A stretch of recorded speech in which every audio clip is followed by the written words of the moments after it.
এ যেন এক আজব তামাশা। শতাব্দী প্রাচীন বেঙ্গল অলিম্পিক অ্যাসোসিয়েশন, সেখানে যে খেলার কোনো হদিশ নেই সেই খেলার প্রশাসকে বসে রয়েছেন সচিব পদে, আর তাই নিয়েই শুরু হয়েছে অশান্তি, কুর্সির লড়াই। মার্কিন যুক্তরাষ্ট্রের জনপ্রিয় খেলা বেসবল, কিন্তু ইন্ডিয়ান অলিম্পিক অ্যাসোসিয়েশন এখনো পর্যন্ত অন্তর্ভুক্ত করেনি বেসবলকে। অথচ যে খেলা সর্বভারতীয় অলিম্পিক সংস্থায় নেই, সেই খেলাটি বহাল তবিয়াতে রয়েছে বেঙ্গল অলিম্পিক অ্যাসোসিয়েশনে। সর্বভারতীয় অলিম্পিক সংস্থার প্রেসিডেন্ট পিটি উষার কমিটি চলতি বছরের জানুয়ারিতে যে 41টি খেলাকে স্বীকৃতি দিয়েছে, তার মধ্যে football, hockey, archery, winter games থাকলেও নেই বেসবল। বাংলায় কোথায় হয় বেসবল খেলা তা খুঁজতে টেলিস্কোপ লাগতে পারে, কিন্তু সেই খেলার প্রশাসক জহর দাস এই মুহূর্তে সচিব বেঙ্গল অলিম্পিক অ্যাসোসিয়েশনে। যে সংস্থার অস্তিত্ব নেই ইন্ডিয়ান অলিম্পিক অ্যাসোসিয়েশনে, ঠিক সেই সংস্থা থেকেই বেঙ্গল অলিম্পিক অ্যাসোসিয়েশনে এসেছেন সচিব, আর তাই নিয়েই উঠছে একাধিক প্রশ্ন। বেসবল অ্যাসোসিয়েশনকে আমরা জেনারেল মেম্বার হিসাবেই ট্রিট করেছি, সেটার আইওএ কোনো অ্যাপ্রুভাল আছে বলে আমার অন্তত জানা নেই। যে গেম বাংলায় কোনো প্রচলিত নেই, কোনো প্রচলন নেই, সেই গেমের এক ভদ্রলোক বেঙ্গল অলিম্পিকে কি করে সেক্রেটারি হয়ে বসে, এটাই আমাদের এখন জিজ্ঞাসা।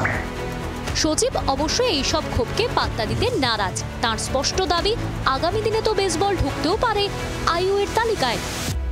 বেঙ্গল অলিম্পিকের কনস্টিটিউশন অনুযায়ী আমাকে অ্যাপ্লিকেশন দেওয়া হয়েছিল, সেই অনুযায়ী আমি এখন আছি।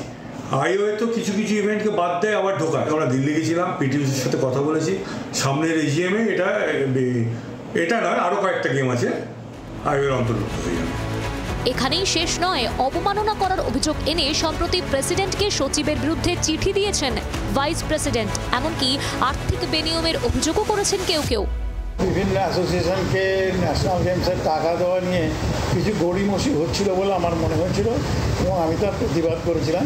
তার পরিপ্রেক্ষিতে যে বর্তমান সেক্রেটারি, তিনি বলেন যে আমি বিওএকে ডিচ করছি। জানিয়ে সচিব একদমই বিচলিত নন, বরং তিনি পাল্টা তোপ দেখেছেন অভিযোগকারীদের দিকে। টাকাটা তোলা হয়েছিল বিভিন্ন অ্যাসোসিয়েশনকে কিছু টাকা দেওয়ার জন্য। অফিসের অনেক কাজ হয়েছে, দেখুন সিসিটিভি বসেছে, থাম্ব ইমপ্রেশন বসেছে। ফোনাফোনিতে উনি খুব স্ল্যাং ল্যাঙ্গুয়েজ ইউজ করেছিলেন, এখানে আমাদের 3টে ভাইস প্রেসিডেন্টের সামনে বসে। সচিবের বিরুদ্ধে ক্ষোভের আগুন এতটাই তীব্র যে সংস্থার কর্তা ব্যক্তিরা কার্যকরী সমিতির বৈঠকে সুরাহা না হলে মুখ্যমন্ত্রী এবং ক্রীড়ামন্ত্রীর দ্বারস্থ হওয়ার কথাও ভাবছেন। সবাই মিলে আমাদের মাননীয় মুখ্যমন্ত্রীর কাছে এই ব্যাপারটায় দরবার করব, মাননীয় ক্রীড়া মন্ত্রীর সঙ্গেও আমরা এই নিয়ে বসবো। শেষ পর্যন্ত সচিব জহর দাসের পরিণতি কোন জায়গায় গিয়ে দাঁড়ায় তা বলবে সময়। ক্যামেরায় অমিতের সঙ্গে দেবাঞ্জন, জি24 ঘন্টা।